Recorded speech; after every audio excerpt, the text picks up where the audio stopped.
away from there now, the operators in Nigeria's food market have highlighted the resilience of their industry in spite of the tough macroeconomic environment of the past 2 years. While speaking at a global Nigeria business event for the food industry recently in Lagos, some of the biggest brands in the sector outline some of the strategies that have helped to build and remain sustainable in the domestic economy.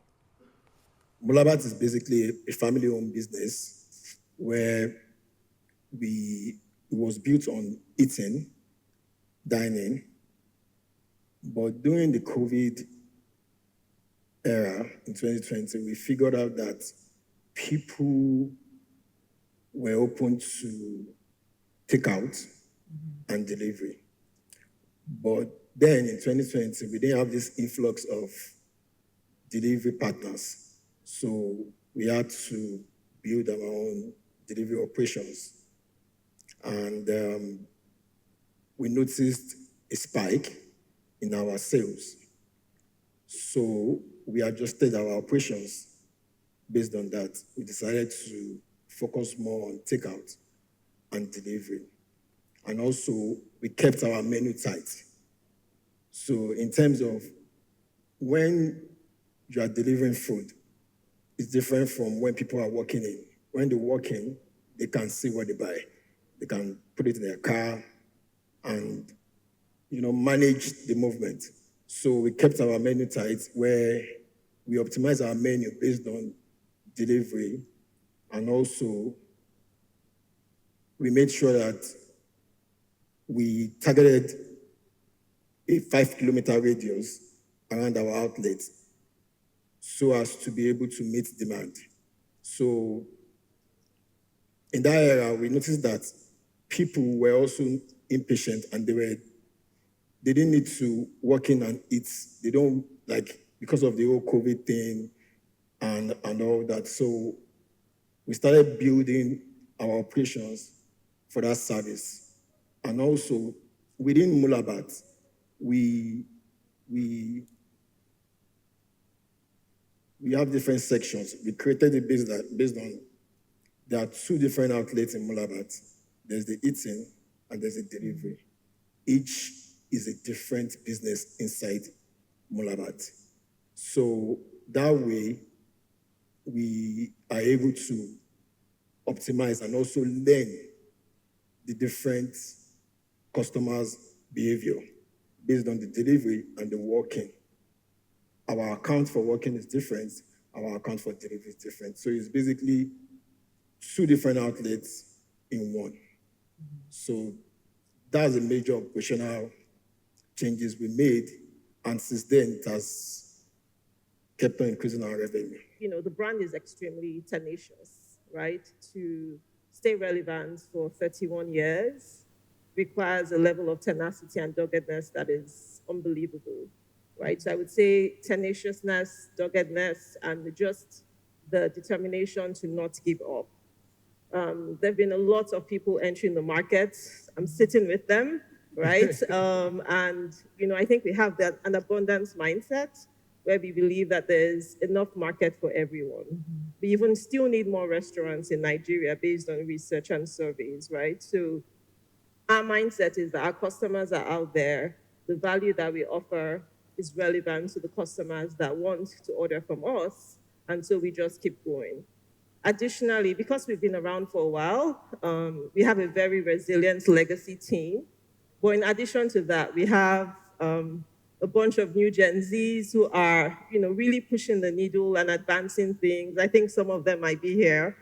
Team SS, hi, if you're here.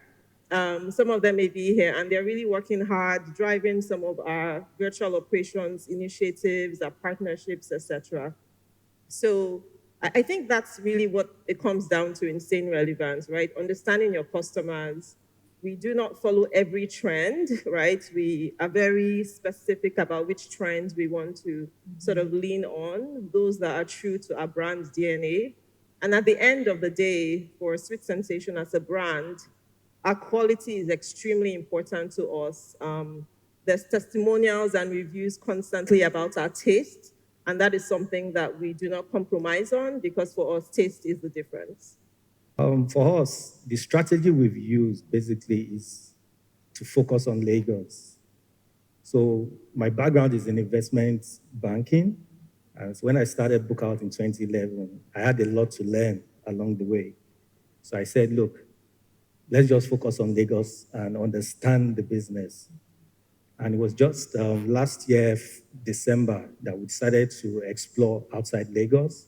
And we said, look, let's not stretch ourselves. Let's just do a city that is close to Lagos because of supply chain.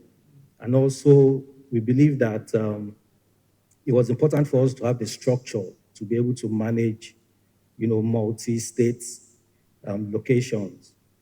Over the years, so many people have told me, look, you guys need to be in Abuja, you guys need to be in Port Harcourt. And I've even taken trips to those states. I've been to Enugu as well. Someone wanted to partner with us. But a little mind always tells, a little voice will just whisper to my mind that, look, Lagos market is still big. You've not optimized fully. So why do you want to go outside Lagos? But we are more confident now. We understand the business more, and we are looking to, aggressively grow outside Lagos. Another strategy that we've adopted was that we focused on, leasing properties instead of acquiring. Initially, when we started, I think maybe out of our first 4 outlets, 2 of them we purchased those properties.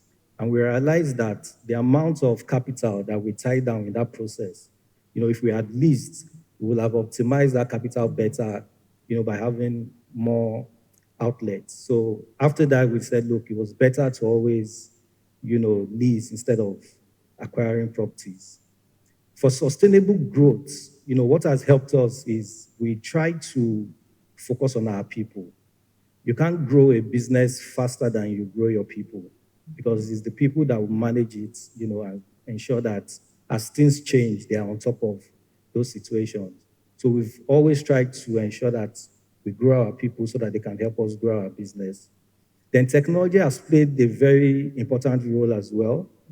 And that has also been a challenge for us over the years. I think since we started, we are on our 5th software now. And we realize that depending on the number of outlets you have at any point in time, your challenges and your issues are different. So when we had 5 outlets, the challenges we had then, is different from when we had 10 outlets. You started Suyo Bistro with just 20,000 Naira.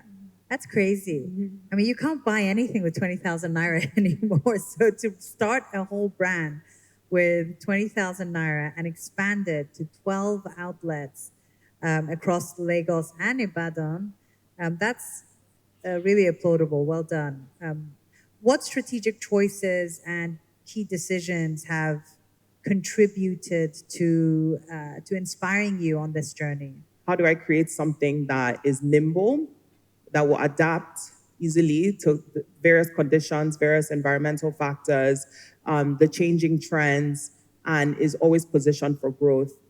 How do I create something that from day one can be profitable? So when I'm thinking about lease agreements, just like Mr. Jayola mentioned, how can I make sure that the contract is beneficial for the business? So we actually started off with a lot of monthly leases, then we grew to quarterly, and even till now, we have some leases that we still pay just every 3 months. We avoid tying down capital. Very early on, we started off with procuring on a daily basis. That's had to change as we grow. So now we do central procurement, and we have to make sure that the quality, the consistency, and all of that is being closely monitored. But I would say all the various elements will really be wrapped up under our processes. What kind of processes are we putting in place to make sure that it can be carried out consistently across all the various branches at the same level, in the same exact way, to make sure that we're consistent. I would say also the people. We have people that are still with us that started off from the very first month, the very first branch at Suya Bistro, and are still with us to today. So I think it's also very important that we're also able to continue to reinvest in our people, help them learn, develop, grow with us, retain them, and also keep an entrepreneurial spirit. I think with businesses in Nigeria, you don't want to be the only entrepreneur in your entity. You want to be able to build other entrepreneurs who feel a strong sense of affinity towards your brand, towards the company, and take it on like it's their own. So I'd say a lot of our managers have entrepreneurial spirits. They take on the branch. They feel directly rewarded, not just feel, but also are directly rewarded as the branches are doing well. So I think a lot of those elements, boiling down to the processes, the people, also technology, like Mr. Jayola has already touched on, is what has really helped us scale to this.